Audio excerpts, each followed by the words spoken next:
दोस्तों, नीट 2026 का paper leak हो गया है। अब इसमें बात करते हैं 3 कैटेगरीज में जिन जिन के साथ बुरा हुआ है।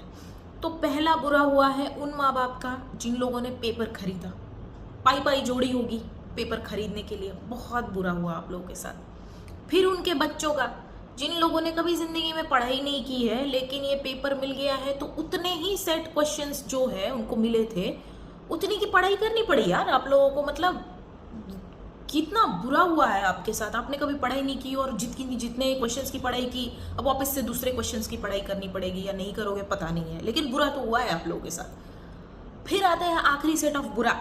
ये सबसे ज्यादा बुरा हुआ है इन लोगों के साथ। ये वो कैटेगरी के लोग हैं जिन लोगों ने अपने नोट्स, अपने बुक्स, अपने जो भी पेपर पेंसिल जो है रद्दी के भाव में बेच दिया है रद्दी वाले को। अब इन लोगों ने रद्दी वाले को बेचा तो है उसके भाव में, लेकिन अब इन लोगों को वापस लेना पड़ेगा वो, क्योंकि पढ़ाई तो करनी पड़ेगी भाई साहब आपको।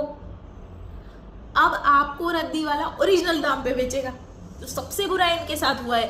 अब आप लोग बोलोगे कि अरे नहीं नहीं, जो बच्चे पढ़ाई कर रहे थे साल भर, उन लोग जो होनहार बच्चे, होशियार बच्चे, दिल लगा के पढ़ रहे, मन लगा के पढ़ रहे, दिए में पढ़ रहे, अगरबत्ती लगा के पढ़ रहे, तो भाई साहब उनका कुछ गया नहीं है।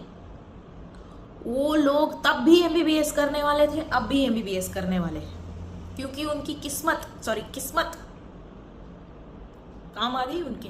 अगर ये न्यूज़ पता नहीं चलती थी तब उनका नुकसान होता था, लेकिन उनका फायदा है क्योंकि वही बंदे हैं, वही बच्चे हैं जिनको कम पढ़ाई करनी पड़ेगी। लेकिन मुझे सबसे ज्यादा थर्ड कैटेगरी जो मैंने बताया रद्दी वालों का, heartfelt condolences whatsoever it is, that word is also not coming to me.